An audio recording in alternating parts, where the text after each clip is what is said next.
Donc, qu'est-ce qu'un lac? Donc, on va essayer de faire les choses vraiment simples pour qu'on se perde pas, parce que c'est quand même un système très particulier. Un lac, on va dire, c'est comme un énorme organisme vivant où il va avoir des organes qui lui sont propres. Un lac est essentiellement donc composé de d'eau douce et on va avoir une zone littorale. Donc ce que vous voyez sur le schéma, la zone littorale, c'est là où on va avoir une faible profondeur d'eau, une température qui va être un peu plus élevée. Mais c'est aussi dans cette zone-là qu'on va avoir une prolifération de végétaux. Donc tout ce qui est algues ou plantes aquatiques qui vont vraiment se trouver dans cet espace-là du lac. Vous allez avoir la surface du lac qui va être ce qu'on appelle une zone photique, donc là où est-ce que la lumière peut passer, la lumière étant essentielle pour la photosynthèse par exemple. Et après, vous allez avoir la zone aphotique, donc là où la lumière ne pénètre plus suffisamment dans la colonne d'eau et là où est-ce qu'on est dans le noir absolu et là où on trouve peu, voire quasiment pas d'éléments photosynthétiques. Donc ça, c'est la première structure d'un lac. Hop, est-ce que je peux changer de diapo? Oui. Mais un lac aussi, il va avoir on va dire une routine annuelle où il va avoir une stratification. Donc, ce que je vous ai expliqué tout à l'heure, c'est les différentes parties du lac. Donc, la stratification du lac, elle est en trois parties. Donc, l'épilimnion, le métalimnion et l'hypolimnion. Donc, c'est trois structures qu'on retrouve dans un lac où il va y avoir une viscosité propre à chaque partie, une oxygénation de cette colonne d'eau propre à chaque partie. Et tout ça permet de différencier différentes structures d'un lac. Mais le lac, il est, comme je vous disais tantôt, il est vivant, donc au cours de l'année, il va avoir différents changements qui vont s'opérer sur lui, et on va avoir ce qu'on appelle des périodes de brassage. Les périodes de brassage, c'est qu'en fait, ces différentes couches que je vous ai expliquées là, vont être complètement brassés avec le courant de l'eau, le vent, qui va en fait, pour simplifier la chose, c'est comme quand on boit une soupe et qu'on prend sa cuillère et on remue sa soupe. Là, vous allez complètement, ces éléments, donc le vent et le courant, va complètement remettre en suspension toutes ces colonnes d'eau et on va avoir une colonne d'eau qui va être complètement homogène. Donc ça, on va l'avoir surtout en période automnale et printanière. Et les périodes d'été et d'hiver, là, on va avoir une eau qui va être calme. Donc, en gros, on a arrêté de manger sa soupe. Et là, on va avoir des surfaces bien identifiées dans la colonne d'eau du lac. Donc, nous, par rapport à cette question des lacs, il faut savoir que sur notre territoire, on a à peu près 1800 lacs dans notre zone. Et ces 1800 lacs, on en compte à peu près un peu plus que 70 où il y a de la villégiature avérée. Et on a beaucoup d'observations qu'on peut avoir de riverains ou nous dans nos études où on voit par exemple des herbiers qui grandissent. On a des sujets sur l'explosion de cyanobactéries. On a beaucoup de sujets autour de ce qui se passe sur la vie des lacs. Et on a seulement 13 lacs 13 lacs qui sont inscrits dans le réseau de surveillance volontaire des lacs, dont certains d'entre vous font partie, qui, grâce à eux, nous permet d'avoir des informations sur un peu l'état de santé de cet organisme qui est le lac, en proprement parler, et qui nous permet de mieux comprendre ce qui s'y passe et aussi de savoir si on s'en va vers quelque chose où on va avoir une problématique de santé du lac ou si plutôt là, le lac se porte bien. Mais voilà, on manque d'informations. Donc il y a vraiment un travail qu'on continue de faire et qu'on a fait avec cette campagne cette année sur, voilà, ces lacs, les lacs qu'on va vous parler aujourd'hui, est-ce qu'ils sont en bonne santé? Qu'est-ce qu'on peut en dire? Vers quoi on s'en va et qu'est-ce qu'on peut faire? Donc nos lacs sont-ils vraiment en santé?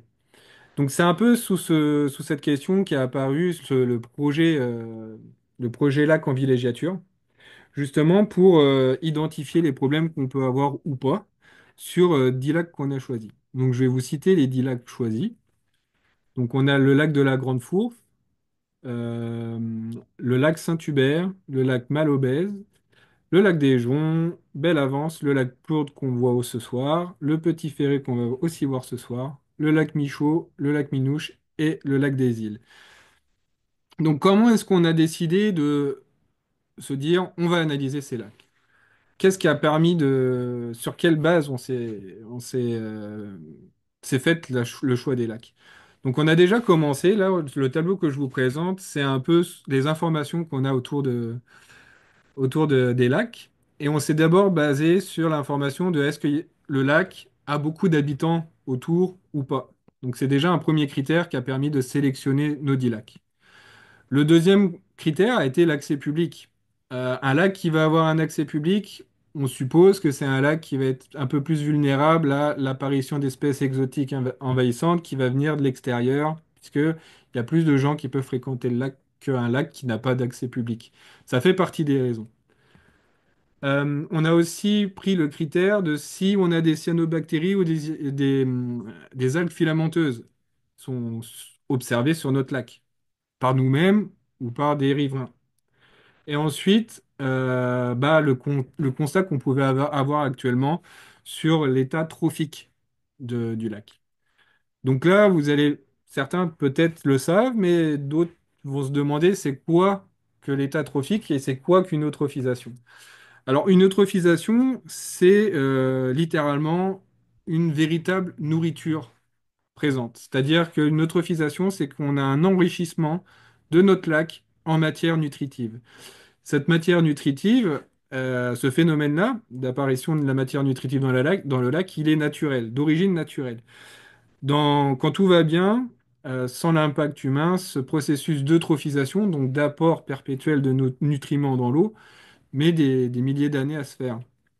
Que maintenant, on observe aussi avec l'activité anthropique que ces milliers d'années pour aboutir à un lac eutrophe, donc qui est fortement eutrophisé, avec beaucoup de nutriments, et ben on voit avec l'activité anthropique que cette durée a diminué drastiquement. Et on peut se retrouver avec des lacs qui, au bout de quelques décennies, ont des symptômes d'un lac qui est trop nourri. Donc c'est ça qui est important d'avoir comme notion que l'eutrophisation, c'est naturel, mais une activité anthropique mal gérée, j'ai envie de dire, augmente le processus d'eutrophisation en apportant trop de nourriture dans le milieu. Donc concrètement, c'est quoi les effets de l'eutrophisation? Donc là, je vous ai mis un ensemble de petits schémas. Bon, je suis pas un bon dessinateur, c'est pas très beau là, mais ça va permettre d'expliquer la chose. C'est que vous allez avoir une cuvette où vous allez avoir de l'eau claire dedans. Donc les rayons du soleil que vous voyez avec les petites flèches jaunes là sont les rayons du soleil qui pénètrent bien dans la colonne d'eau. On a un peu de nourriture, mais ça va. Et là, on va rajouter des nutriments. Les nutriments, c'est quoi? C'est de l'azote et du phosphore. Ce sont les deux éléments qui sont les plus impactants dans l'eutrophisation d'un plan d'eau. Et ce phosphore et cet azote va être consommé par des algues et du phytoplancton. Donc ils vont consommer cette nourriture-là, mais ils vont aussi se reproduire en très grand nombre, en trop grand nombre, à tel point qu'on va avoir une eau qui va avoir du mal à laisser passer la lumière du soleil. Donc, quand on va plus avoir de lumière qui va traverser la colonne d'eau, il va y avoir à un moment donné la mort de ces organismes qui ont besoin de la lumière pour se reproduire. Ils ont à manger, mais ils vont plus avoir la lumière pour faire leur photosynthèse. Donc, ils vont mourir. Et leur mort va engendrer leur décomposition. Et cette décomposition est faite par la matière bactérienne présente dans l'eau. Mais les bactéries vont comme consommer tout l'oxygène qu'il va y avoir dans ce plan d'eau. Donc là, on est rendu au premier bassin de la colonne du bas, la croissance des bactéries. Moins d'oxygène, mais moins d'oxygène, pareil, les bactéries vont finir par mourir parce qu'elles n'ont plus d'oxygène, puis il n'y a plus de lumière, puis il y a trop de matière organique. Cette matière organique va sédimenter. Et là, on va se retrouver vraiment sur le dernier processus de l'eutrophisation d'un lac. C'est qu'on va être sur le dernier petit bassin qui est la production de composés réducteurs. C'est-à-dire que vous allez avoir de la vase qui va apparaître au fond de vos lacs, mais qui va apparaître en grande quantité au fur et à mesure du temps qui passe, puisque ça va être de la matière organique en décomposition ou décomposée. Et vous allez avoir du gaz. C'est la petite flèche bleue que vous voyez sur le bassin, du gaz qui va apparaître. Je sais pas si vous avez déjà fait cette expérience-là, mais des fois, quand on est sur un endroit extrêmement vaseux, vous plantez un bâton au fond, puis il y a des bulles qui ressortent, là. Bah, ça, c'est du méthane. C'est typiquement un milieu qui a été eutrophisé de façon naturelle ou non. Et là, on va avoir cette émanation de gaz qui va ressortir, qui est juste un résidu de la décomposition organique au fond de l'eau. Donc, comment est-ce qu'on peut observer ça vraiment sur le terrain, vous, en vous promenant? Donc on peut voir différents phénomènes. On peut avoir le phénomène de l'apparition d'algues filamenteuses. Donc c'est encore une fois, ça veut pas dire, si on en voit, ça veut pas dire que là, ça y est, c'est la fin du monde et puis il se passe quelque chose. Mais si on en voit trop, c'est ça qui doit être alarmant. C'est la quantité qui va faire, entre guillemets, le problème, j'ai envie de dire. Donc là, on a l'exemple des algues filamenteuses. Donc c'est la conséquence, encore une fois, d'un trop grand apport en nutriments. Ça fait partie de la famille des algues. Ça fait vraiment une masse flottante. C'est pas dangereux ni toxique et ça impacte sur les activités anthropiques, clairement, notamment la baignade et plein d'autres encore. On peut aussi avoir l'observation de ce qu'on appelle les algues bleu-vert ou les cyanobactéries. Alors, les cyanobactéries sont vraiment des tout petits organismes, hein. Vous le voyez là la photo en bas à droite. Donc, c'est des unicellulaires, hein, c'est des petites cellules qui font de la photosynthèse, donc qui sont entre l'animal et le végétal, c'est ni l'un ni l'autre, mais qui vont se reproduire très très très rapidement quand les conditions météo et les conditions de présence en nutriments dans l'eau sont favorables. Donc c'est un organisme qui existe depuis toujours, hein, qui est pas, encore une fois, qui est pas, c'est pas un extraterrestre, c'est pas quelque chose de mauvais en soi, mais c'est sa surproduction dans son milieu qui va faire sa toxicité. C'est ça le problème. Et on le voit sur la photo, là, la première photo en bas à gauche, où vous voyez en fait ce qu'on appelle un bloom de cyanobactéries, c'est-à-dire qu'à un instant T, dans votre année, toutes les conditions sont réunies pour, paf, faire exploser la production de ces cyanobactéries, et vous allez avoir ce bloom qui apparaît. Donc c'est vraiment une nappe verdâtre, très, très dense, très importante, c'est assez impressionnant à voir, qui va avoir sur le plan d'eau.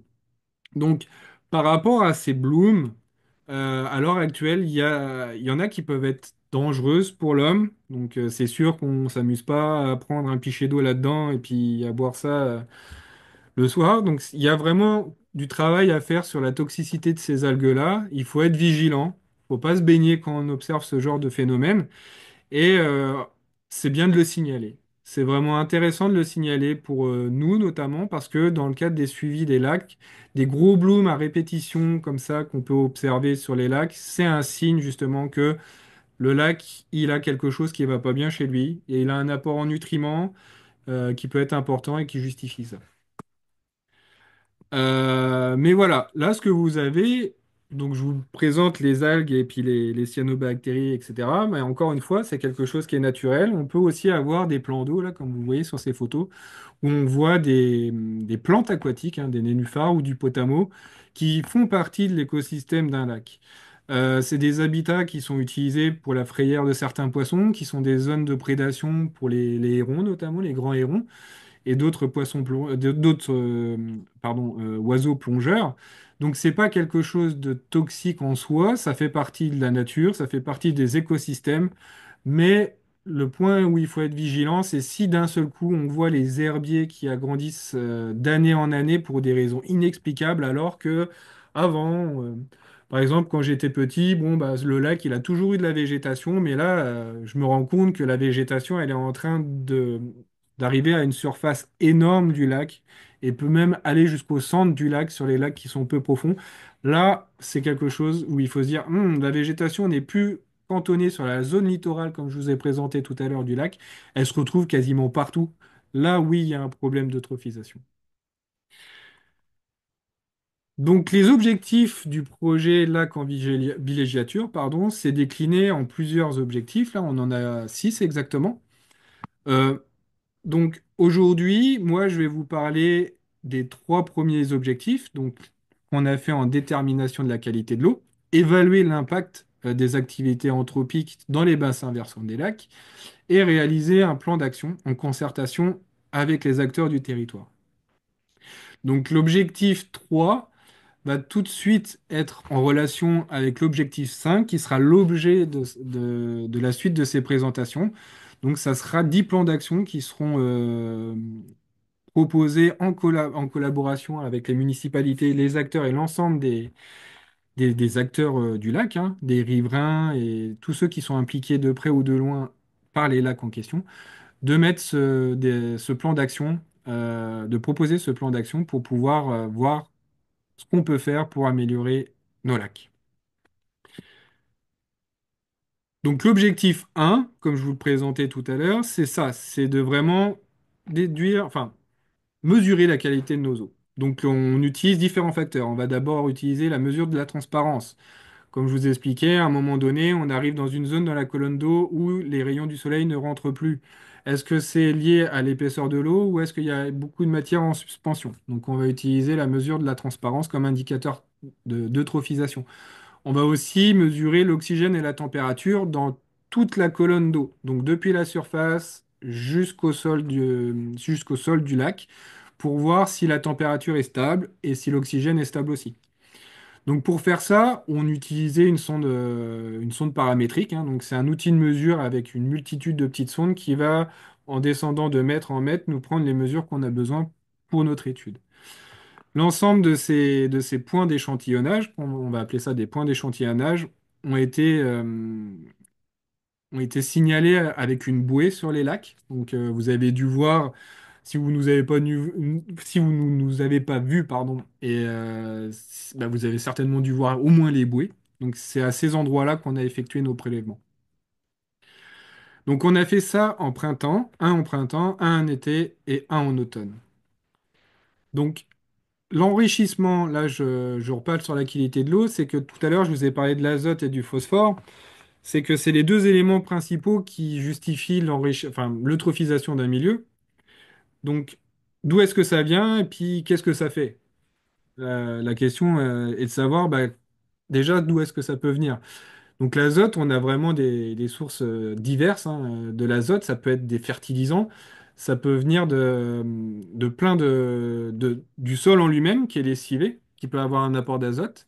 Ça peut être de l'agriculture aussi, on peut avoir de l'azote qui va arriver dans nos plans d'eau par lessivage. Et le phosphore, pareil, c'est un élément nutritif donc qui augmente le vieillissement d'un cours d'eau, qui diminue l'oxygène et qui impacte la survie des poissons. Et lui, on le retrouve pareil, dans des choses comme la lessive. Par exemple, la lessive que vous avez là, la taille de plus, là, c'est la pire, là. Si vous avez ça et que vous faites votre lessive avec, niveau phosphore, vous êtes pas mal haut. C'est un peu la lessive qu'il faudrait éviter, là, vraiment, là, parce c'est la plus chargée en phosphore. Donc, après la qualité de l'eau, on évalue les bandes riveraines et l'occupation du sol. Donc les bandes riveraines, en fait, c'est une structure paysagère qui va jouer vraiment le rôle d'un bouclier autour du lac en limitant l'arrivée de nutriments par écoulement dans le lac. Donc pour calculer cet indice de bande riveraine, on lui a attribué, mes collègues à bord du canot, ont sillonné tout le tour du lac et ont attribué en fait à chaque structure paysagère une valeur. Donc là, vous voyez, par exemple, la composante arbre-forêt, ça nous donnait une valeur de 10. À l'inverse, si on prenait un sol complètement inerte ou une infrastructure bétonnée, ça lui donnait une note de 1,9. Le cumul de ces notes-là permettait de donner une note sur l'état de la bande riveraine qui était observée. Mais voilà, qu'est-ce que c'est qu'une bande riveraine exactement? Donc, je vous disais tout à l'heure qu'une bande riveraine, c'est vraiment un bouclier. Donc là, ce schéma que vous avez là, ça schématise vraiment bah, l'importance d'avoir une bande riveraine autour de son lac.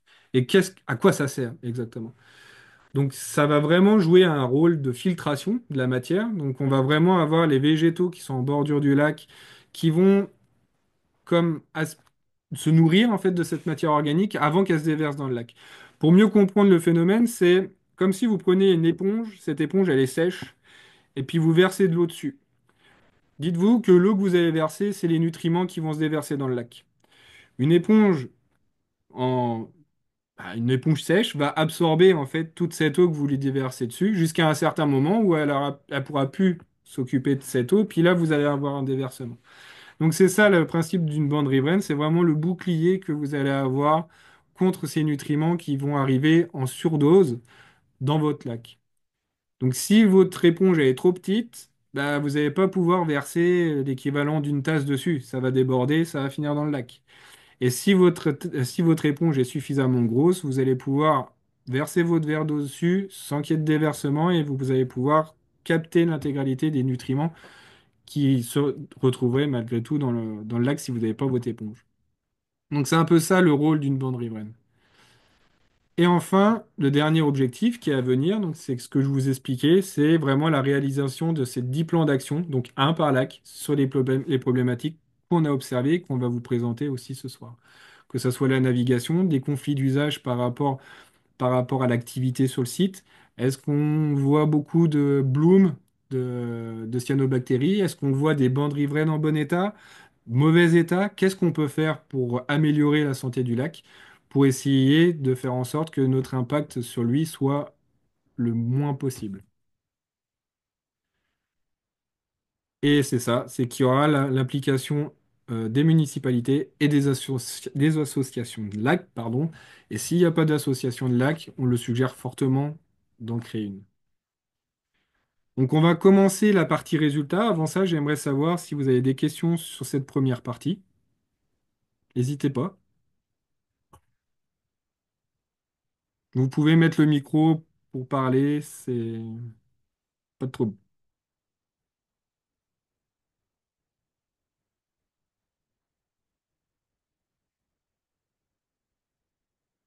On passe au résultat, sans regret. Bon. Alors on va commencer par les résultats du lac Plourde. Le lac Plourde. Donc là, ce que je vous ai présenté là, c'est des graphiques qui présentent à chaque profondeur du lac les mesures qu'on a prises en oxygène et en température. Donc le premier passage qu'on a fait le 26 avril, on voit que globalement, la température depuis la surface jusqu'au fond et l'oxygène en surface jusqu'au fond bah, sont stables. On voit qu'on est en période de brassage, ce que je vous disais tout à l'heure. Donc là, on a remué notre soupe avec notre cuillère. L'eau est homogène, la qualité de l'eau est homogène sur toute la profondeur du lac et l'oxygène et la température sont stables. Le second passage a été fait en période estivale, donc le 12 août. Et là, déjà, on voit qu'il y a des choses qui se passent, là. Il y a des choses qui doivent interpeller. La température varie, l'oxygène varie. C'est ce qu'on voit là. Donc là, on voit qu'on change un peu de catégorie de, euh, de, de zone dans le lac. On était à une température haute avec une concentration en oxygène haute, puis là, d'un seul coup, on diminue. Donc là, on est en train de changer de phase dans le lac parce que ce qu'on appelle ça se stratifie. Pour mieux comprendre le phénomène, c'est comme si vous faites une vinaigrette. On va dire là, le 26 août, on a mis de l'huile et du vinaigre et puis on l'a laissé ça sans remuer quoi que ce soit. Excusez-moi. On a pris la vinaigrette et on l'a secouée. Excusez-moi. On a mis du vinaigre et on a mis de l'huile, puis là, on a shaké. On a tout mélangé. Donc tout est homogène. Et puis là, au mois d'août, en fait, bah, on voit qu'on a laissé reposer. Donc notre vinaigre et notre eau se séparent. Là, c'est ce que vous observez sur le schéma du 12 août. Par contre, il y a quelque chose qui nous alerte, c'est ce phénomène-là. Ce qu'on voit, c'est qu'il y a une diminution de température, oui, mais il y a aussi une absence d'oxygène. C'est que quand on arrive dans les derniers mètres de notre lac, il n'y a plus d'oxygène dans le milieu. Qui dit plus d'oxygène, dit plus de respiration pour les animaux qui en ont besoin. Autrement dit, on est dans une zone dite morte du lac. Et cette absence d'oxygène provient d'un surplus de nutriments qui fait qu'il y a une forte activité biologique, notamment des bactéries, qui vont consommer tout cet oxygène. Et on arrive à une profondeur où il n'y a plus d'oxygène dans le lac. Et au mois de novembre, on est repassé donc en automne. Et là, en fait, comme tout à l'heure, on a remis du vinaigre, on a remis de l'huile, et puis là, on shake. Et là, on a notre vinaigrette, et notre colonne d'eau, elle est uniforme de la surface jusqu'au fond. Donc, pour les autres paramètres observés, donc je vous ai parlé du profil d'oxygène, je vous ai parlé de la température, et là, on a mesuré aussi les nutriments. Pour le lac Plourne, on a mesuré le phosphore et l'azote le 26 avril et le 5 novembre. Et la chlorophylle A, on l'a mesurée parce que c'est aussi un indicateur. Ça nous donne une quantité d'organismes photosynthétiques présents. Et ça veut dire que s'il y en a beaucoup, c'est qu'ils mangent aussi beaucoup de nutriments. Et là, ce qu'on voit, c'est que en phosphore, on a des quantités qui sont énormes, et en azote aussi. Là, on le voit pour le 26 avril, et on le voit pour le 5 novembre. Et quand on regarde cette quantité de nutriments, ça nous donne un lac qui est hypertrophe. Autrement dit, si vous regardez le petit dessin en bas, les petits dessins en bas, on se retrouve complètement à droite. Donc on est vraiment sur un lac qui se retrouve saturé en nutriments, où il y a un développement bactérien et algal. Et là, on est sur une phase de mort aquatique, due à l'absence d'oxygène. Donc c'est ça l'état des lieux par rapport aux mesures qu'on a fait. Donc on appelle ça les mesures physico-chimiques. C'est le résultat qu'on a sur cette campagne pour le lac Plourde. Mais on a aussi cherché d'autres affaires. On a aussi cherché, tiens, par exemple, si on avait de la moule zébrée. Bonne nouvelle. En 2024, sur le lac Plourde, on n'a pas trouvé de larves de moule zébrée. On a aussi fait une analyse des coliformes fécaux retrouvés. Les coliformes fécaux sont aussi, donc voilà, hein, c'est des rejets d'eau usée qui peuvent avoir un impact sanitaire important. Donc on a mesuré les coliformes fécaux le 12 août 2024 et on se retrouve dans une eau avec 3 UFC, 3 unités de coliformes, ce qui, d'après la classification de l'eau, nous met une eau en excellent état et tout usage récréatif sont permis au regard de la présence de coliformes fécaux. Par rapport au suivi de transparence par le disque de Secchi, donc on arrive à une moyenne de profondeur de lac d'environ 3 mètres sur à peu près 6-7 mètres d'un lac. Ces mesures ont été possibles avec les 3 relevés que nous on a fait, mais aussi grâce aux sentinelles des lacs, et je les remercie pour avoir pris le temps d'effectuer ces mesures qui ont permis d'avoir une moyenne un peu plus juste de la transparence qu'on peut avoir dans ce lac-là. Mais c'est une transparence qui reste quand même faible et qui vient encore argumenter le fait qu'on est sur un lac qui est très eutrophisé. Concernant l'occupation du sol. Donc là, la cartographie que vous avez là, c'est la cartographie du bassin versant autour du lac Plourde, avec les différentes occupations du sol qu'il a. Parce que on se dit, voilà, on a ce constat-là en termes d'apport de nutriments, mais d'où est-ce que ça peut venir? Est-ce que ça vient de l'agriculture? Est-ce que ça vient de la villégiature? Est-ce que ça vient de la foresterie? D'où est-ce que ça pourrait venir? Donc pour ça, on a fait cette étude justement d'occupation du sol du bassin versant autour du lac Plourde pour un peu voir à plus large échelle, bah, qu'est-ce qui l'entoure. Donc on voit que bon, à 52%, un peu plus de 52%, on est vraiment sur une zone forestière. Et on voit que l'activité anthropique avec l'activité agricole, on est aux alentours de 25% d'occupation de sol. Mais là, ça prend le bassin versant du lac et un peu plus. Et là, j'attire votre attention pour juste voir ce qui se passe vraiment en amont du sens d'écoulement des eaux du lac Plourde. Et là, on se rend compte qu'il y a quand même une très forte activité agricole en amont qui pourrait aussi justifier un apport de nutriments important dans ce lac. Donc là, cette carte-là présente uniquement le bassin versant du lac Plourde. Elle date un petit peu, elle date de 2012, mais c'est pour vous montrer, enfin, voilà, pour vous expliquer aussi, bah, même si l'occupation du sol il date de 2012, on est quand même sur une zone où on a pas mal d'agriculture en amont et on voit aussi les petits carrés noirs qui sont la villégiature un peu partout. Et on voit que bah, il y a de la villégiature, il y a de l'agricole. Voilà, ça peut être des sources potentielles de surplus de nutriments arrivant dans le lac. Au niveau de l'IQBR, donc l'IQBR, c'est cet indice de qualité des bandes riveraines. Donc cet IQBR a été calculé, comme je vous le disais, en attribuant des valeurs à chaque type d'habitat. Plus votre valeur est haute, meilleur état de santé est la bande riveraine. Plus c'est bas, plus c'est dégradé. Donc là, on se rend compte de quelque chose de très intéressant et d'important, c'est qu'il y a 67% de la bande riveraine qui est dans un état déjà fortement artificialisé. 15% se retrouvent totalement artificialisés. Et on voit trois petites tranches de fromage qui restent, où on est entre 60% et 100% de l'efficacité de la bande riveraine. Autrement dit, on se retrouve avec un lac avec une bande riveraine qui est inefficace. Donc là, votre éponge, euh, elle absorbe plus l'eau. Donc c'est ça que je vous synthétise là, c'est qu'on a 82% de la bande riveraine qui sont très artificialisées à totalement artificialisées.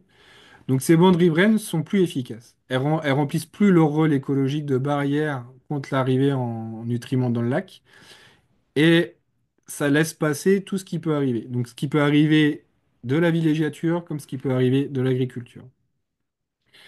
Et il y a seulement 18% de ces bandes riveraines qui sont fonctionnelles autour de ce lac-là. Donc là, c'est le portrait que je vous ai fait sur l'ensemble des résultats du lac Plourde. Donc, si vous avez des questions, on peut en faire quelques-unes maintenant. Sinon, je vais continuer avec les résultats du lac Ferré. Et à la fin du lac Ferré, je ferai aussi une synthèse entre ces deux lacs. J'en Si- aurais une, moi.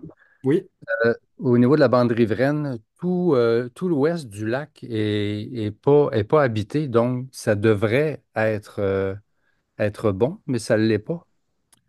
Il y oui. a- Alors, ça, c'est les bandes riveraines, c'est pas uniquement sur le critère, comme je présentais tantôt, c'est pas juste sur le critère habité ou pas habité, c'est aussi sur le critère de la structure elle-même. Donc, si mettons, je vais te dire quelque chose de gros là, mais il n'y a pas de maison, mais par contre, c'est que de l'enrochement là. C'est correct, il n'y a pas de maison, mais l'enrochement, il n'est pas efficace comme barrière pour l'arrivée d'intrants dans le lac. mais c'est un marécage. On le sait, il y a de la boue, il y a de la vase de lac, là, de la Ouais. marne. OK. Ouais. Puis il y a la végétation, ça compte pas. C'est ça, parce que cette végétation, elle n'est pas assez efficace pour pouvoir être OK. qualifiée comme bonne dans, OK. dans la récupération de matière organique. Et OK. vous l'avez dit, un marécage, c'est aussi une zone. Quand c'est marécage et qu'il y a de la vase, c'est ce que je disais tantôt, marécage, vase, là, ça sent pas bon. Ça veut dire que déjà, là, on est sur de l'eutrophisation. OK. OK. Merci. D'autres questions? On passe au lac Petit-Ferré? Allez, le petit lac Ferré. Donc, je vous représente les résultats pour lui. Pareil, on a fait donc le premier passage le 24 avril 2024. Là, on a encore une bonne vinaigrette. Là, on est bien sur une température et une concentration en oxygène homogène sur toute la profondeur. On voit des petites variations dans les derniers mètres et au début. Là, ça, c'est juste une signature qu'il y a quand même une activité biologique qui s'opère dans le lac. Donc, il y a quand même quelque chose qui bouge. Là. Il y a quand même de la consommation d'oxygène. Il y a quand même sa vie. Là. Au niveau du prélèvement fait en été, là, on a quelque chose qui ressemble à ce qu'on a vu avec le lac Plourde. Donc là, on voit on n'est plus en période de brassage. On voit bien une stratification de notre colonne d'eau. Donc la stratification, c'est, je le rappelle, une diminution d'une variable de température et d'oxygène qui va séparer deux masses d'eau différentes. Donc c'est ce que vous avez avec le cercle vert. Et dans les derniers mètres, on observe le même phénomène. On observe un lac dans les derniers mètres qui est anoxique. Plus d'oxygène. L'oxygène a été intégralement consommé par la vie aquatique, surtout la vie microbienne, on va dire.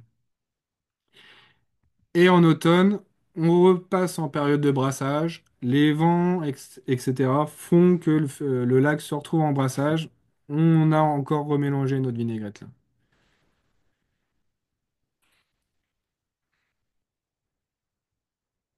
Au niveau des résultats concernant les nutriments, donc là, ce qu'on peut observer, c'est que en phosphore, il se porte mieux. Hein. On est sur 25. Tout à l'heure, on était à 580, ce qui est extrêmement élevé. Là, on est à 25. Mais par contre, on voit qu'on a de l'azote. Et on voit qu'on a de la production de chlorophylle. On voit pour le 24 avril, on voit qu'on a une forte concentration d'azote présente dans le milieu. Le 8 août, on voit qu'on a de la production au niveau de la chlorophylle A, donc une activité euh, algale présente. Et en novembre, on retrouve des concentrations d'azote importantes. Donc, l'indicateur global de ces mesures nous présente un lac eutrophe. Tantôt, on était hyper eutrophe, là, on est eutrophe. Ce qui veut dire qu'on a un enrichissement important en nutriments, qu'on a aussi du développement bactérien algal, et il y a un fort impact sur la vie aquatique. Comme je vous expliquais tantôt, on a une zone du lac où il n'y a plus d'oxygène. Concernant la moule zébrée, bonne nouvelle, on n'a pas de retrouvé de larves sur nos bouées permettant de détecter l'espèce. On n'a pas retrouvé de moule zébrée. Concernant la présence de coliformes fécaux, aussi, on est sur une eau présentant très peu de coliformes fécaux, ce qui n'interdit pas l'usage récréatif au regard de cette mesure.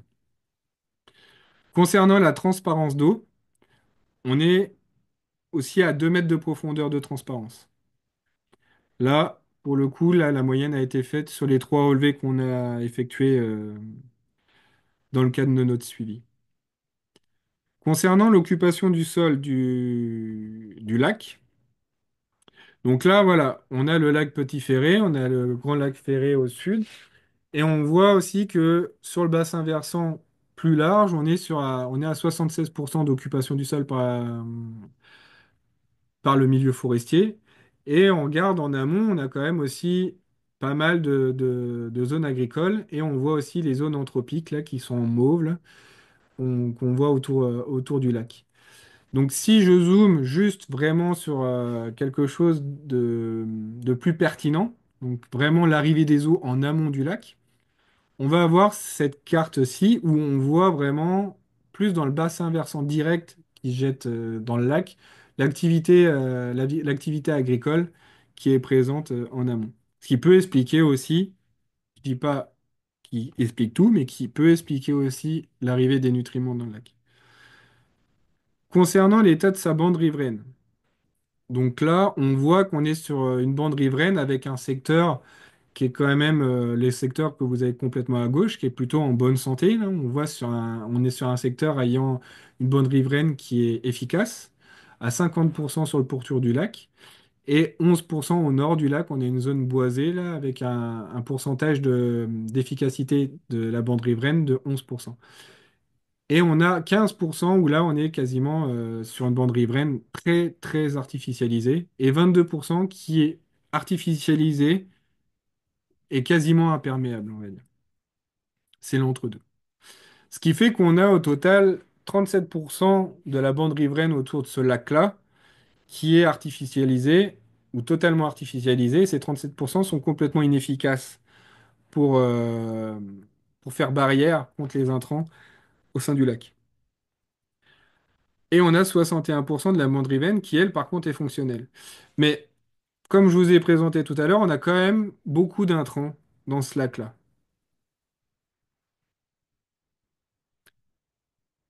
Est-ce que vous avez des questions par rapport au lac Petit-Ferré? Ça a été un peu plus rapide parce que bon, je réexplique les mêmes choses dans les deux, les valeurs sont juste différentes.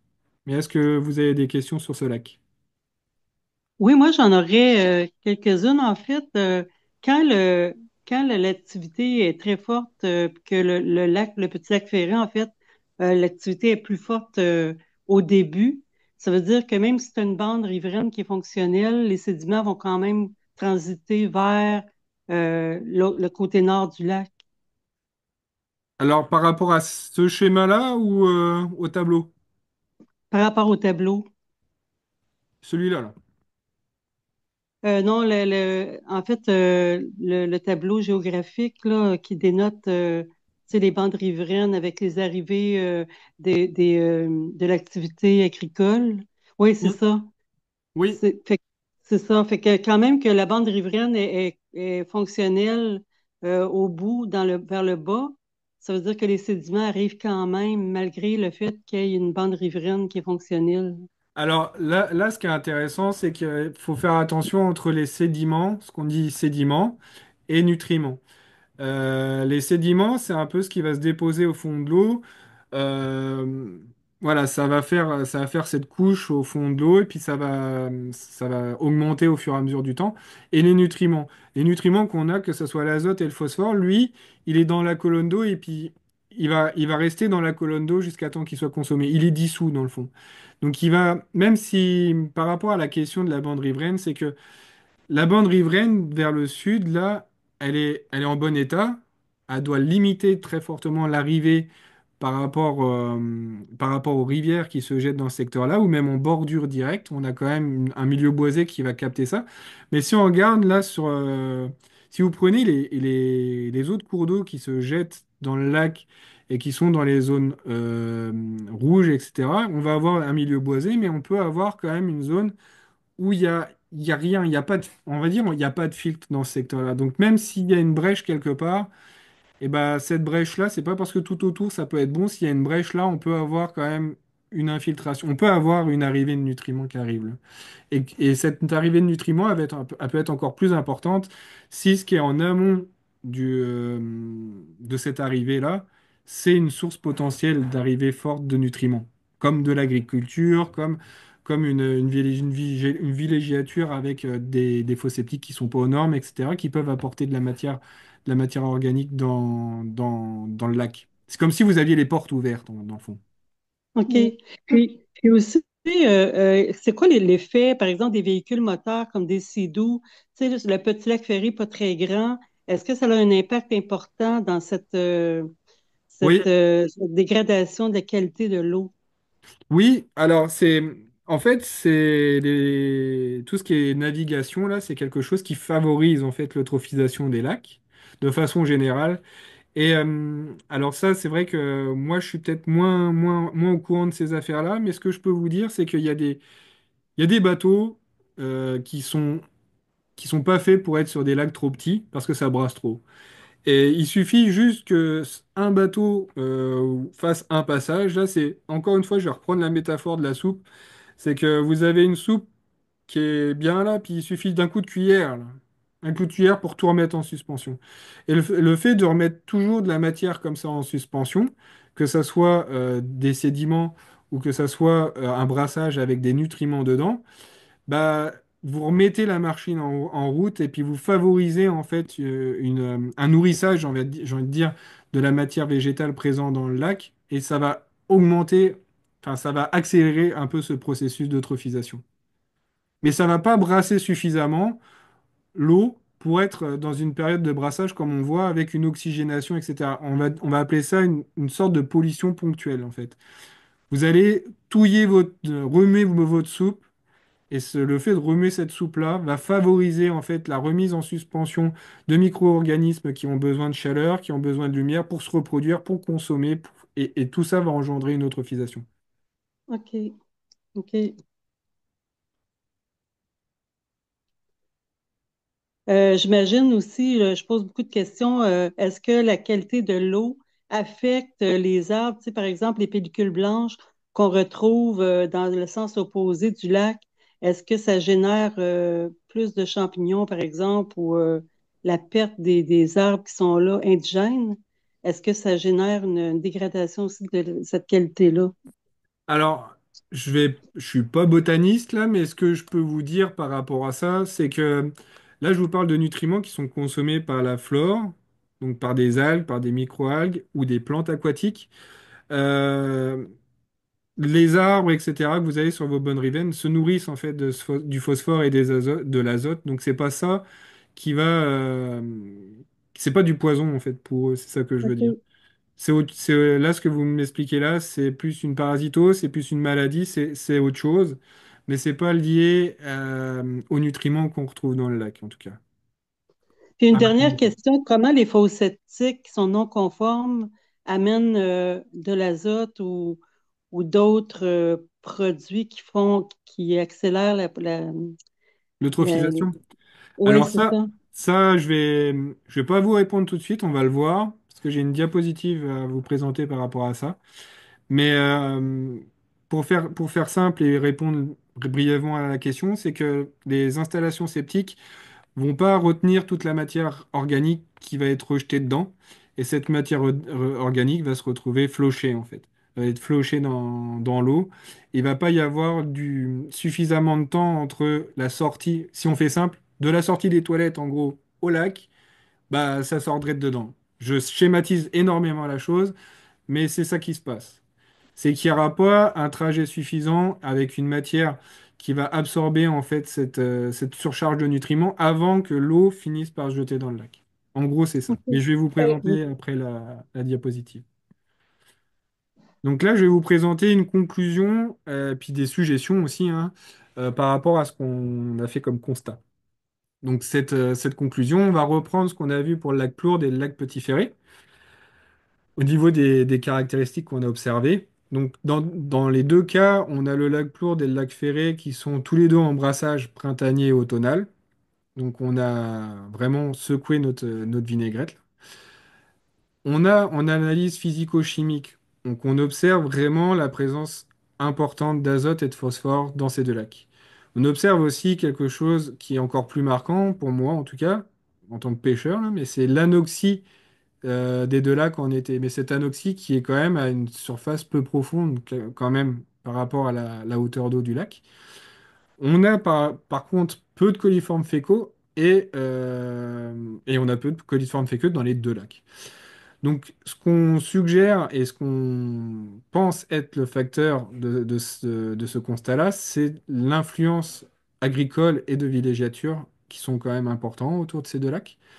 Et aussi l'état des bandes riveraines qui peut être très très dégradé dans le cas du lac Plourde, hein. On est à 82% des bandes riveraines qui sont inefficaces dans son écosystème, contre 39% pour le lac Petit-Ferré.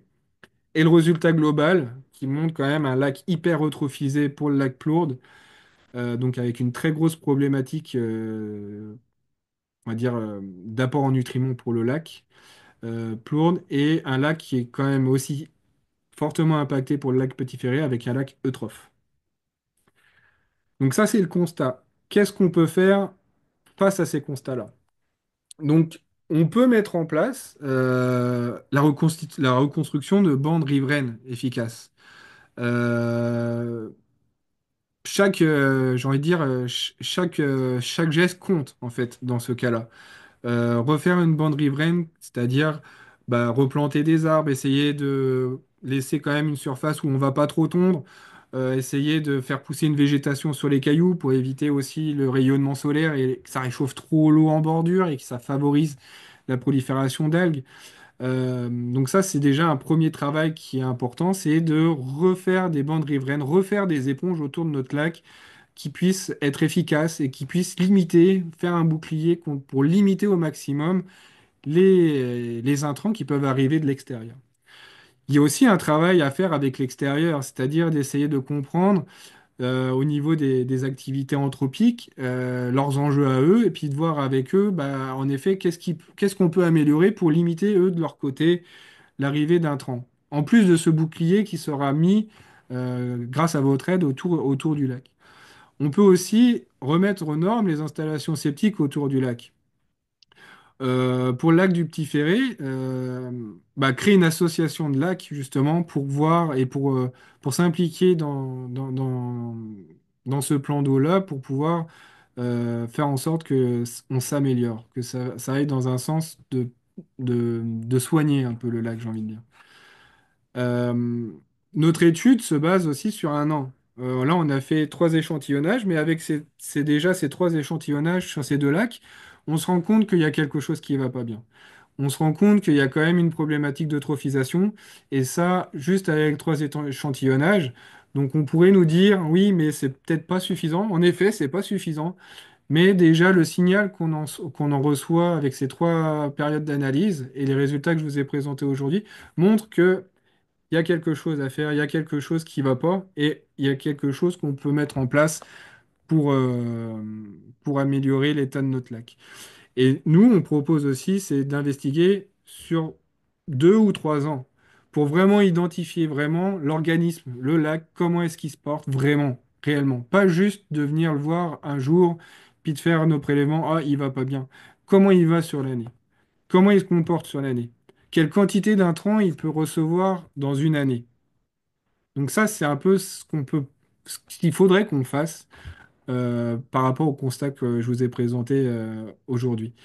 Euh, Dans l'ensemble de nos actions, c'est ça, c'est la concertation avec l'ensemble des acteurs du lac Plourde et du lac Petit-Ferré qui sont vraiment sollicités pour qu'on puisse, avec vous ensemble, mettre en place des actions favorables pour le lac, pour préserver ce cours d'eau-là, essayer de limiter ce processus de vieillissement qui est l'eutrophisation, qui est accéléré par des pratiques qui sont des fois des pratiques où on ne pense pas avoir un impact aussi important, mais chaque petite bille là fait qu'on a une problématique qui apparaît.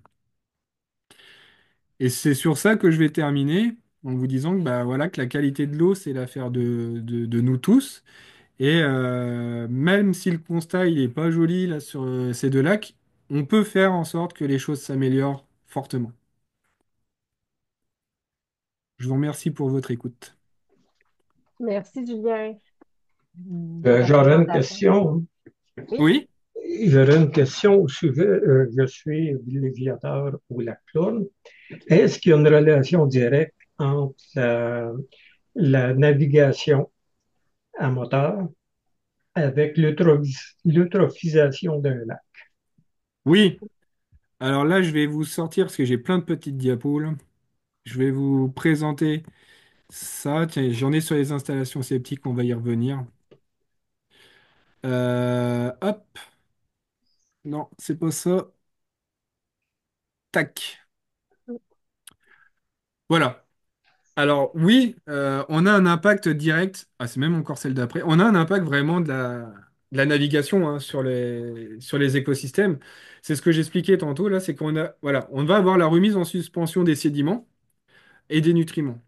Donc ça va diminuer la transparence de votre plan d'eau et ça va aussi générer toutes sortes d'affaires comme l'érosion des rives, l'augmentation de la turbidité de l'eau, de l'impact sur la faune. Par exemple, on s'entend que si vous avez un bar sur un lac qui est en train de nicher, entre du vent ou des petites vagues naturelles sans bruit, et puis un bateau à moteur qui va beaucoup trop vite que ce qu'il doit à côté, va faire du dérangement. Donc ça va impacter la faune, donc la nidification des oiseaux. Ça peut colmater aussi les frayères, en fait, à force de refaire de la matière en suspension qui se redépose sur des œufs, etc. On peut avoir une problématique aussi sur nos poissons. Et on va avoir aussi une diminution de l'oxygène, notamment avec les hydrocarbures qui vont être rejetés dans l'eau. Donc oui, on va avoir un impact direct de la navigation à moteur sur un lac. Et cette navigation-là, j'ai envie de dire, c'est faut pas, faut voir les choses par rapport à la concentration, j'ai envie de dire. C'est la concentration qui fait le poison. Si vous prenez juste un petit bateau à moteur et que vous êtes sur un lac immense, son impact va pas être le même que si vous prenez ce même bateau à moteur sur un lac qui est beaucoup plus petit. Donc il y a aussi ça qui rentre en considération sur l'impact de la navigation sur les lacs. j'aurais tendance à rajouter quelque chose aussi à ton explication, Julien. Tu sais, quand on parle du phosphore, entre autres, et de l'azote, nos deux nutriments limitants qui engendrent de l'eutrophisation, dans le cas du phosphore, c'est un élément souvent qui sédimente aussi qui s'en va dans les sédiments dans le fond du lac. Oui. Mais quand on a justement des bateaux à moteur comme des wakeboats, ça remue l'ensemble de la colonne d'eau en dessous du bateau. Ben ce que ça fait, c'est que ça remet en suspension les sédiments, puis nécessairement le phosphore qui est piégé dans les sédiments. Donc, c'est comme si c'est une double source, là. Fait que c'est comme si on a la source qui provient, mettons, des activités comme l'agriculture, les installations septiques, etc. Mais en plus de ça, on remet en suspension le phosphore qui est piégé dans les sédiments. Donc, à ce moment-là, c'est sûr que la navigation, ça l'aide pas. Dans le fond, c'est comme si on prend une cuillère et on remue une soupe de pois. C'est vraiment ça. Des fois, il faut juste une cuillère pour assez remuer. Fait que c'est un peu ce que je rajouterais Mhm. comme information complémentaire. Complètement. Oui. J'ai envie de revenir par rapport à... Alors, je vois pas qui me parle, mais tout à l'heure, une personne me demandait par rapport aux installations sceptiques. Voilà. Donc voilà, ça c'est un peu le. Vous avez un schéma là qui vous présente un peu le rôle d'une station septique là. Donc avec l'évacuation, le réservoir septique et après le champ d'épandage. Donc faut les remettre, hein, donc elles ont une durée de vie normalement nos installations septiques qui est d'environ 20 ans. Pourquoi est-ce qu'elles ont une durée de vie? Tout simplement, c'est qu'à un moment donné, le champ d'épandage que vous avez au bout de votre système il est comme plus efficace. Il est comme colmaté, on va dire. Hein, il a fait son temps. Donc c'est vrai que les installations septiques ont aussi une durée de vie par rapport à leur efficacité. Parce qu'on va avoir justement cette efficacité au cours du temps qui diminue et on va avoir une moins bonne infiltration, on va dire, de ces nutriments, de cette matière dans le sol avant de se retrouver dans le lac. Et à un moment donné, quand c'est plus efficace, tout part directement dans le lac.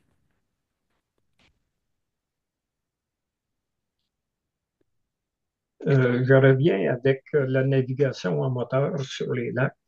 Oui. À votre avis, est-ce qu'il y a des réglementations qui peuvent aider les associations à mettre en application des règlements d'utilisation? Oui, vous pouvez, voilà, c'est que là, je vous ai mis cette diapositive, là, c'est sur la création d'un code éthique de navigation. Donc, par exemple, voilà, on peut, ou le règlement sur les restrictions visant l'utilisation des bâtiments. Donc ça, c'est vraiment une réglementation qui est proposée à Transport Canada. Donc c'est un règlement qui est en réforme, attention. Mais dans le cadre d'une association de lacs, par exemple, vous pouvez très simplement mettre en place un code éthique. Déjà avec la diminution de la vitesse. Moins de vitesse plus lente, vous allez moins brasser votre lac, etc. Créer un corridor de navigation. Les départs arrivés perpendiculaires à la rive.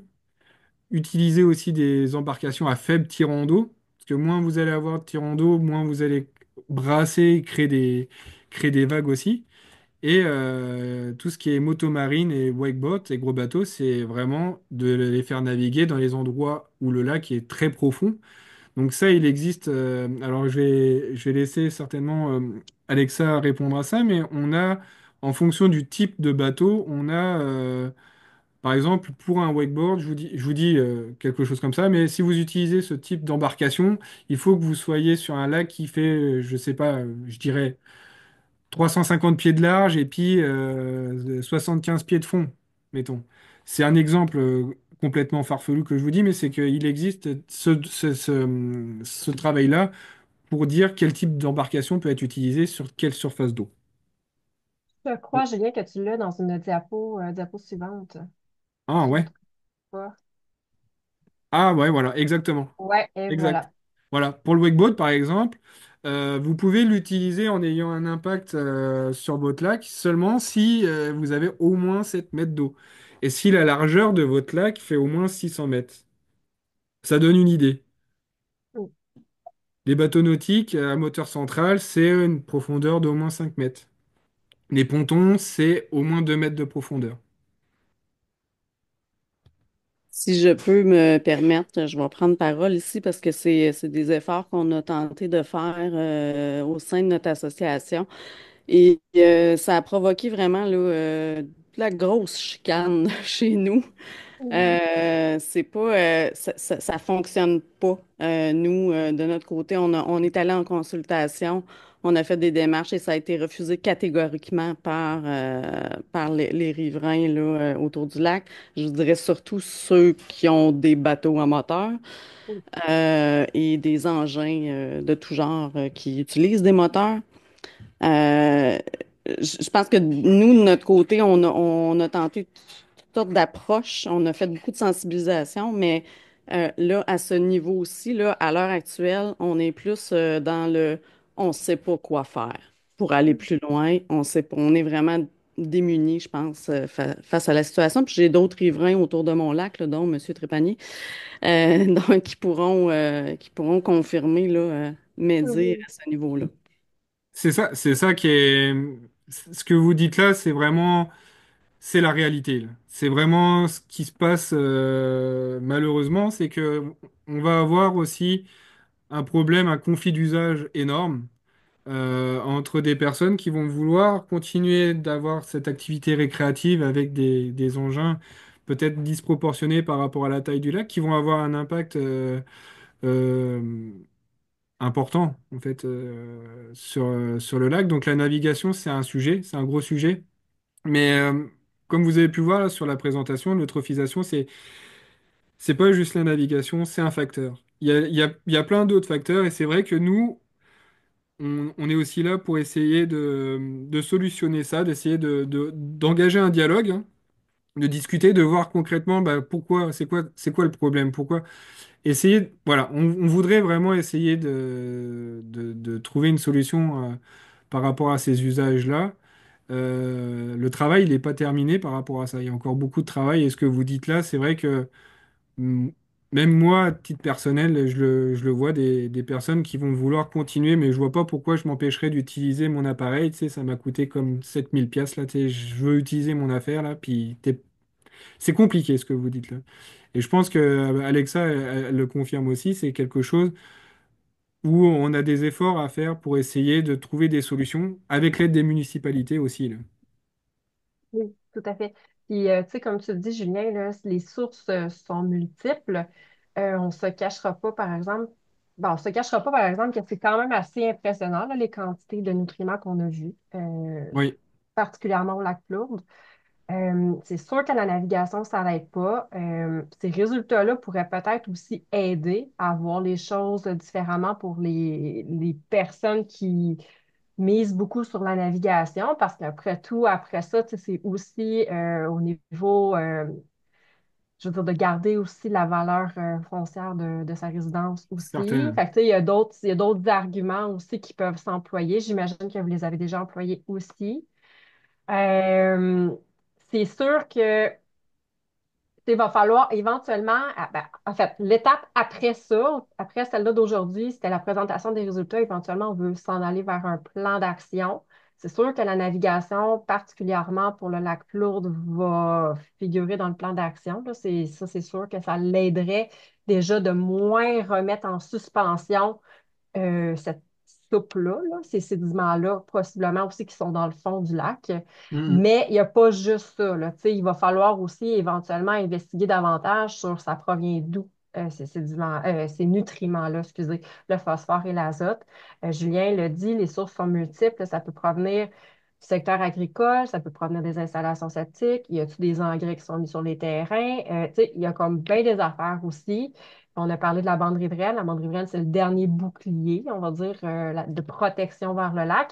Donc, tu sais, quand on parle d'un plan d'action, on analyse un peu toutes les sources potentielles puis toutes les activités qu'on peut faire. Donc, c'est vraiment un tout. Puis le concept, puis je parle aussi pour le petit lac Ferré, dans le fond, quand on parle de viser une restauration, c'est d'abord de fermer les robinets. Donc, de fermer les robinets au niveau des intrants en phosphore et en azote. Donc, de déterminer les sources, d'essayer de fermer les robinets. Puis après ça, de tendre vers une amélioration qui se voit sur, c'est possible, mais qui ne se voit pas du jour au lendemain nécessairement. Mais c'est sûr que dans le cas du lac Lourdes, c'est sûr que la navigation, c'est un petit lac. Il y a des grosses embarcations à moteur. Fait que c'est sûr que ça a nécessairement un impact.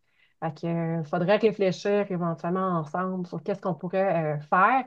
Je ne sais pas si l'aviez-vous essayé le code d'éthique? Oui, OK. Parce que sinon, ouais, OK. Parce que la Oui, réglementation.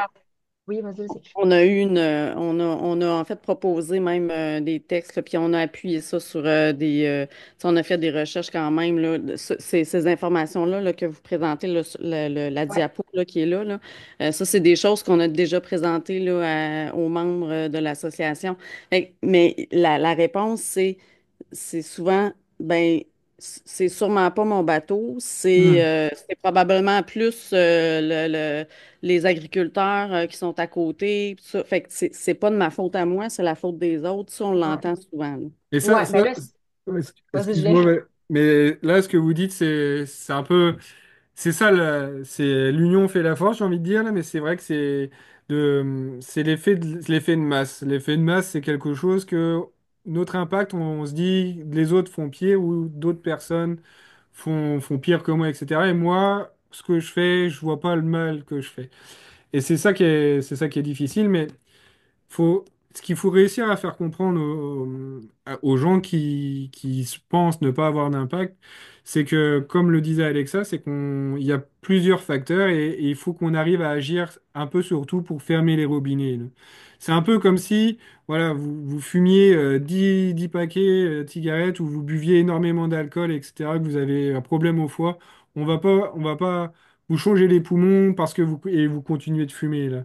C'est que à un moment donné, il faut qu'on arrive à fermer les vannes et puis à agir après avec les gens en leur disant, mais là, on est en train de faire un travail, on ferme les vannes, on essaye de travailler en amont du lac, on essaye de travailler sur les bandes riveraines. Votre impact, même si tu penses que toi, c'est juste toi, et puis que c'est l'autre bateau d'à côté, c'est vraiment l'effet de la cuillère à soupe, là. Il faut pas 10 cuillères là, pour remuer une soupe, là. Une seule, ça suffit, là. Donc, s'il pense que c'est pas lui, bah, il aura quand même tort parce que même lui, il aura un impact, quel qu'il soit. Peut-être que le voisin fait pire, mais lui, il en a un aussi, là. Et c'est ça qu'il faut qu'on arrive à, à essayer de faire changer, et puis à me présenter aussi des résultats, mais vraiment comme on a fait ce soir, là, concret, en vous présentant des résultats de mesure et en essayant d'impliquer le maximum de personnes pour que les associations ne soient pas toutes seules non plus, que les municipalités embarquent aussi là-dedans pour, euh, pour que le lac soit préservé. Puisque comme le disait Alexa, il y a aussi le foncier. Moi, mettons, je veux m'acheter un chalet au bord d'un lac qui est scrap, bah là, ça me dit pas, là. Donc ces gens-là aussi, ils ont un intérêt à préserver aussi leur lac, parce qu'on ne sait pas de quoi demain est fait, on ne sait pas s'ils vont vouloir rester là, s'ils vont vouloir vendre, etc. Donc il faut vraiment essayer de taper sur, sur le maximum d'argumentaire qui est juste et concret, là, pour essayer de faire avancer ça. Moi, j'aurais une question côté agriculture. Comme nous autres, c'est ça, on se fait dire, c'est les agriculteurs. En fait, j'en avais déjà parlé, mais faire des tests, parce que là, les tests sont toujours faits au même endroit, au lac qui est au centre. C'est quand même coûteux aussi, ces tests-là. Le lac Plourde, Jean-Guy les fait à chaque année. Mais c'est c'est quoi le step d'après? On peut-tu être accompagné pour faire des tests plus précis à ce niveau-là, à différents niveaux du lac, à différents endroits? Aller dans le ruisseau plus loin? Y a-tu être accompagné là-dedans là, pour justement donner de l'information à ce niveau-là pour avoir de l'aide de la municipalité? Parce qu'on ne pourra pas aller voir les agriculteurs sans la municipalité. Sans ces données-là, là, on C'est serait ça. rendu là aussi dans notre étape, nous autres, là. C'est ça, c'est qu'à un moment donné, il faut qu'on investigue pour vraiment essayer de cibler plus les sources. C'est que là, on est dans le lac, on est dans le récipient, là. Tout est dedans, là. Maintenant, c'est de savoir, et c'est de voir plus précisément, et c'est ce que je vous expliquais tout à l'heure, là, mais de faire des suivis sur plusieurs années, et puis surtout d'aller investiguer un peu dans les rivières qui se jettent pour identifier. Ça se trouve, il y a peut-être, j'en sais rien, mais il peut peut-être y avoir juste une rivière qui a un apport conséquent et énorme par rapport à tous les autres, et on pourrait cibler cette rivière-là et remonter un peu au bassin versant de ce lac-là, remonter pour voir un peu sur quoi on peut agir. Mais ça, Et c'est vrai que c'est vous qui nous accompagne là-dedans? Comment je fais pour faire ça, moi? Comment mon association peut s'outiller pour aller ramasser, avoir ces données-là? C'est ça ma question. Je comprends ce qu'il faut faire, mais je ne sais pas comment le faire. À qui demander? Parce qu'en plus, ça doit coûter des sous, là, les tests, là, c'est pas donné, là. Ben, ça, je peux peut-être prendre la balle au bon pour oui, cette question-là, là. Dans le cadre de ce projet-là, nous, on a été capable de faire cette étude-là sur 10 lacs de notre territoire parce que, dans le fond, on a fait une demande de subvention au ministère de l'Environnement. Donc, on a eu des sous pour faire ça. Là, on est bien conscient, puis c'était un projet de 9 mois, là. Fait que c'était un peu let's go, faut y aller, puis c'est assez rapide. Fait que suite à ça, on est, comme Julien l'a dit, on est bien conscient qu'il faudrait idéalement qu'il y ait un suivi sur certains lacs, entre autres, où on a vu plus de problématiques, puis un suivi idéalement sur 2 à 3 ans. Mais là, on en est au même questionnement, en fait, que tu poses là. Comment est-ce qu'on va faire? Parce que nous, dans le fond, à l'OBV, ben, on fonctionne aussi par subvention et par projet. Fait que l'idée là-dedans aussi, ça serait de voir quand on va écrire le plan d'action, si les municipalités aussi veulent embarquer dans le projet. Fait qu'à ce moment-là, ben, ça pourrait nécessairement nous permettre d'avoir tu sais, un soutien financier. Puis à ce moment-là, ben, c'est sûr que l'OBV serait intéressé à poursuivre les échantillonnages aussi, là. Fait que ça serait comme de vérifier aussi qu'est-ce qu'il est possible de faire au niveau des municipalités, des associations de lacs. Euh, c'est sûr que de notre côté, on a dans la visite de poursuivre aussi cette acquisition de connaissances-là, mais c'est pas présentement, c'est pas coulé dans le béton, puis présentement, on peut pas vous dire qu'on va le faire l'année prochaine parce qu'on n'a pas de financement pour poursuivre. C'est notre réalité, malheureusement. C'est le nerf de la guerre, c'est ça, c'est les Mm. financements pour ces études-là. Et puis, pour les avoir, faut que tout le monde y trouve un intérêt, là. Et c'est ça qui est le plus compliqué, dans le fond, c'est de trouver vraiment des gens qui veulent embarquer là-dedans, financer ces choses-là pour les lacs. C'est un réel enjeu, au même titre que mettre en place une réglementation sur la navigation. On est face à des barrières et à des portes qui sont parfois fermées. Des fois, ça s'ouvre, là, comme là avec notre financement où on a pu faire cette étude de DILAC, qui nous permet de mettre des choses en évidence, qui nous permet aussi d'entrevoir un avenir sur des projets de conservation et puis d'amélioration de santé des lacs. Mais on est confronté à une réalité avec une seconde porte, c'est de la suite. Comment est-ce qu'elle se passe là? Et ça, c'est aussi notre réalité, nous, en tant qu'organisme, là. Oui, j'ai une question, Jean-Denis Dutil. Oui, bonjour. Euh, oui, on parle de récolter davantage de données. Il y a certains paramètres qu'on ne pourra pas analyser nous-mêmes, les associations de lacs. Par contre, je vois que vous avez la sonde multiparamètres, par exemple. Ce qui est possible de mettre à la disposition des associations de lacs qui veulent récolter plus d'informations, des appareils qui demandent un minimum de formation, puis avec lesquels on pourrait ajouter de l'information sur l'état de notre lac à différents moments. C'est effectivement une idée. Je dirais que ça demanderait réflexion. À ce moment-là, il faudrait nécessairement qu'on ait plusieurs sondes multiparamètres. Je vois ça comme un projet en soi, là. Ça serait comme un volet qu'on pourrait rajouter au volet Sentinelle des lacs, là, qui est un réseau bénévole au niveau du suivi en qualité d'eau, qu'est-ce qui est observable, etc. C'est intéressant. Quitte On à faudrait faire qu'on des réfléchisse à ça, mais j'ai pas de réponse actuellement. Actuellement, moi, ce que je peux vous dire, c'est qu'on a une sonde multiparamètre à l'OBV, puis c'est sûr qu'on l'utilise là, à son plein potentiel à l'interne. Mais il faudrait, en tout Et cas, c'est quoi à réfléchir. c'est vrai, là, ce que vous dites, c'est quelque chose de vraiment pertinent. Après, comme disait Alexa, on a une sonde parce que c'est un matériel, on vous le cache pas, c'est un matériel qui est très dispendieux, qui est Hum, aussi extrêmement fragile. Par contre, c'est un sujet qui peut être intéressant si, mettons, on arrive à trouver du matériel qu'on arrive à financer. Un matériel qui prend pas l'intégralité peut-être des mesures, mais au moins les mesures les plus pertinentes et les plus parlantes. Mettons, par exemple, là, je vous ai présenté température oxygène. Peut-être qu'on pourrait voir, donc là, je ne sais pas, il faudrait qu'on investigue la chose, mais trouver une sonde qui prend uniquement la température et puis l'oxygène, et que un volontaire faisant partie Sentinelle des lacs avec son embarcation, viennent faire un profil oxygène et température du lac. C'est quelque chose qui se réfléchit, oui. avec Et l'appareil qui est mis en rotation pour différents lacs. En tout cas, c'est une idée. oui, c'est une idée qui est vraiment. Mais voilà, comme vous dites, minimum de formation. Il y a aussi, faut pas perdre de vue le risque de contamination. D'espèces exotiques envahissantes. Donc nous, en interne, quand on travaille, quand on est allé au lac Plourde ou au Petit Ferré, bon bah voilà, on a un protocole de désinfection de l'intégralité de notre matériel, y compris de notre sonde, pour éviter une potentielle contamination. Ça serait un peu plate de suivre des lacs et puis de promener une petite moule qui se balade sur notre sonde. Et puis donc il y a quand même une procédure dans tout ça. Donc c'est quelque chose qui se réfléchit, c'est quelque chose aussi qui peut se mettre en place avec la volonté de quelques participants. Donc il y a aussi une rigueur à avoir, etc., pour la prise des données. Donc c'est sur ça, faut être volontaire et puis bien garder à l'esprit que c'est un protocole précis à réaliser Et plus on sera précis dans la réalisation de ce protocole-là, meilleures seront les données que vous nous donnerez et meilleure sera la vision qu'on aura dans le dépouillement des données pour vous présenter des résultats concrets, là. Merci. Une autre question concernant l'eutrophisation d'un lac. Oui. Est-ce que c'est réversible? Alors ça, c'est une question, c'est, je vais vous dire à la fin, je vais vous faire une réponse binaire, mais oui et non.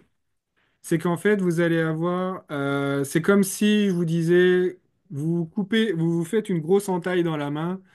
Est-ce que c'est réversible? Oui, mais vous allez avoir une cicatrice. Donc, on peut essayer de revenir, entre guillemets, en arrière, mais vous aurez toujours une trace de cet impact sur votre lac. Et cette trace, elle va être plus ou moins profonde en fonction de l'impact de base. C'est vraiment l'image de la cicatrice. Plus la blessure sera profonde, plus la cicatrice va mettre du temps à se refermer et va rester, en fait. Là, c'est pareil pour l'eutrophisation. On peut mettre en place plein de choses. On peut fermer le robinet pour limiter le, l'arrivée d'intrants, l'arrivée de nutriments en surdosage dans le lac en mettant les bandes riveraines, en travaillant en amont du lac, etc. On peut faire ça. Ça va aider grandement à faire perdurer la santé du lac, mais il y aura toujours une cicatrice du passé. On aura toujours ce qui s'est passé avant, et ce qui s'est passé au jour d'aujourd'hui, mais on peut améliorer grandement les choses malgré tout, là.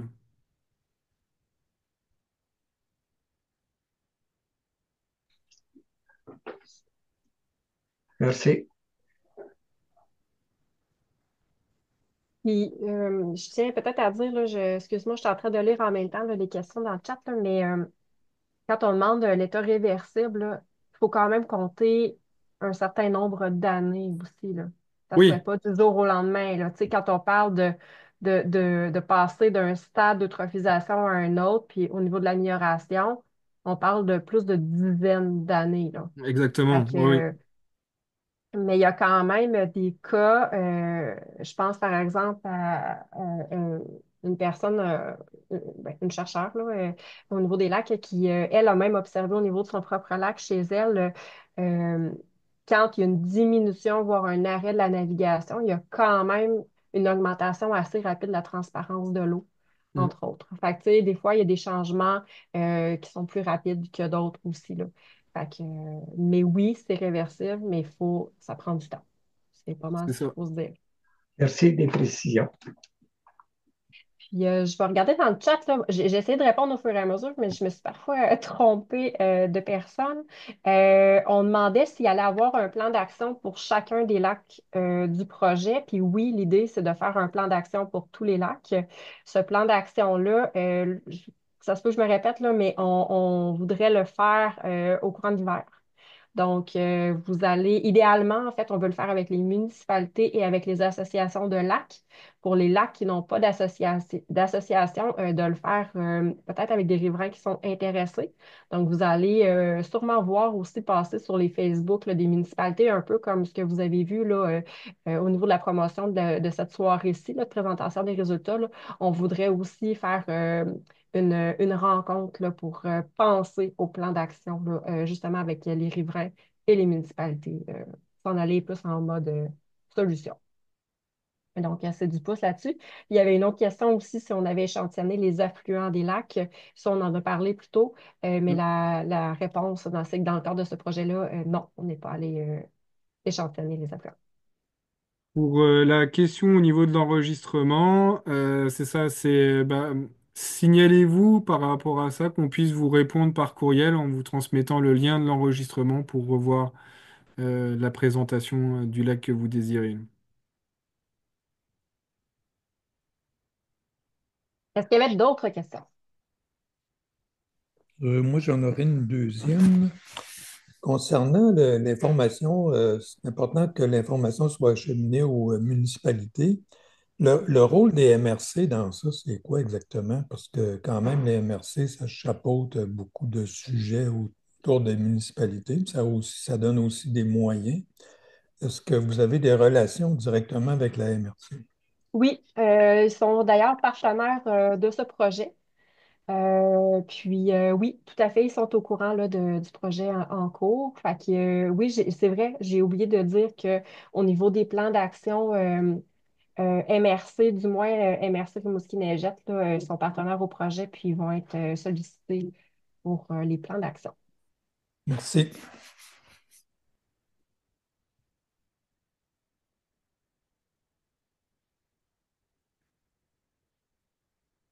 Est-ce qu'il y avait d'autres questions? Non. Je sais pas si Madame Diane Savard essaye de nous parler. Oui, on vous entend pas. Et si vous pouvez taper votre question dans le chat, si vous voulez, parce on vous entend pas là.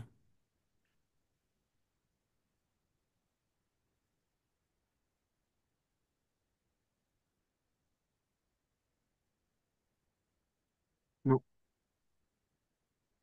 Et vous pouvez essayer d'écrire si vous voulez.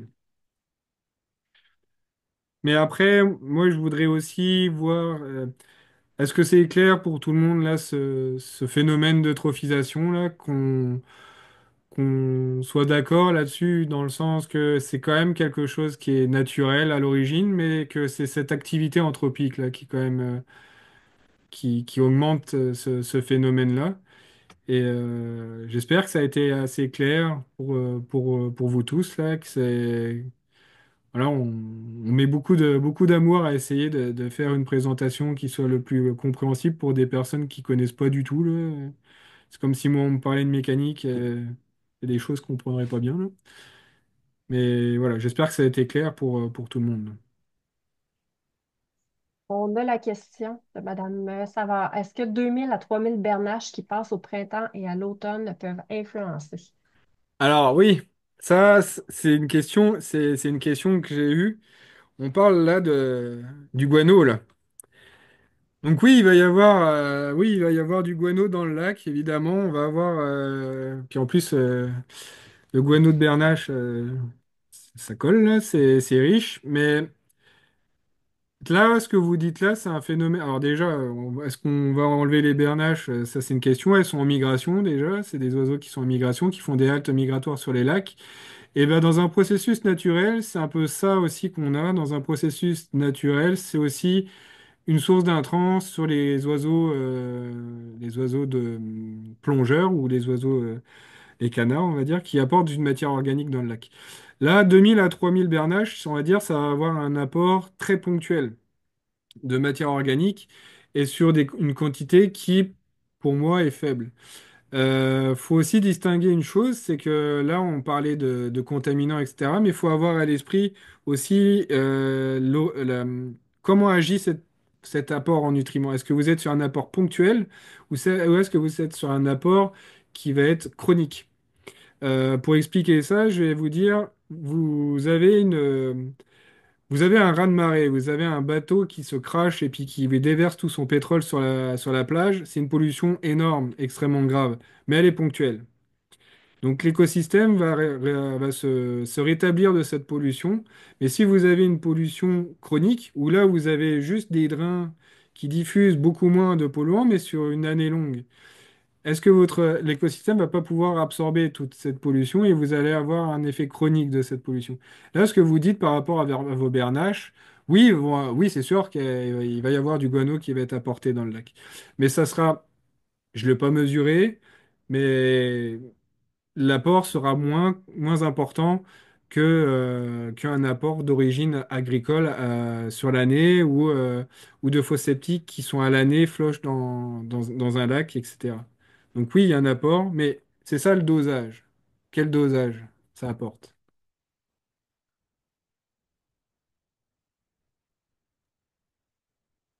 Est-ce qu'on avait une autre dernière question? Ça, on a bien fait le tour.